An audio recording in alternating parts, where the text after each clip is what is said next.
चालाक बंदर। किसी नदी के किनारे एक बहुत बड़ा पेड़ था। उस पर एक बंदर रहता था। उस पेड़ पर बड़े मीठे फल लगते थे। बंदर उन्हें भरपेट खाता और मौज उड़ाता। वह अकेले ही मजे में दिन गुजार रहा था। एक दिन एक मगर उस नदी में से पेड़ के नीचे आया। बंदर के पूछने पर मगर ने बताया कि वह वहां खाने की तलाश में आया है। इस पर बंदर ने पेड़ से तोड़कर बहुत से मीठे फल मगर को खाने के लिए दिए। इस तरह बंदर और मगर में दोस्ती हो गई। अब मगर हर रोज वहां आता और दोनों मिलकर खूब फल खाते। बंदर भी एक दोस्त पाकर बहुत खुश था। एक दिन बात में मगर ने बंदर को बताया कि उसकी एक पत्नी है जो नदी के उस पार उनके घर में रहती है। तब बंदर ने उस दिन बहुत से मीठे फल मगर को उसकी पत्नी के लिए साथ ले जाने के लिए दिए। इस तरह मगर रोज जी भरकर फल खाता और अपनी पत्नी के लिए भी लेकर जाता।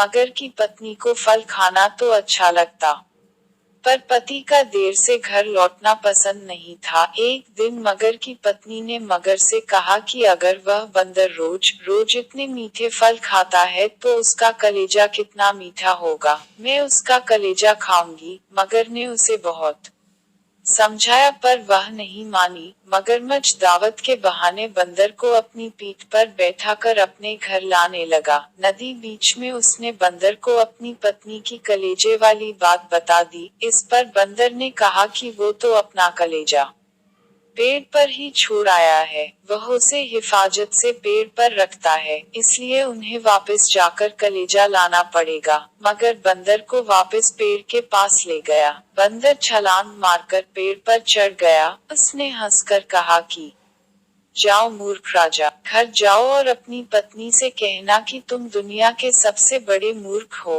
भला कोई भी अपना कलेजा निकालकर अलग रख सकता है। बंदर की इस समझदारी से हमें पता चलता है कि मुसीबत के वक्त हमें कभी धैर्य नहीं खोना चाहिए। Thank you for watching this video. Don't forget to hit like button and subscribe our channel.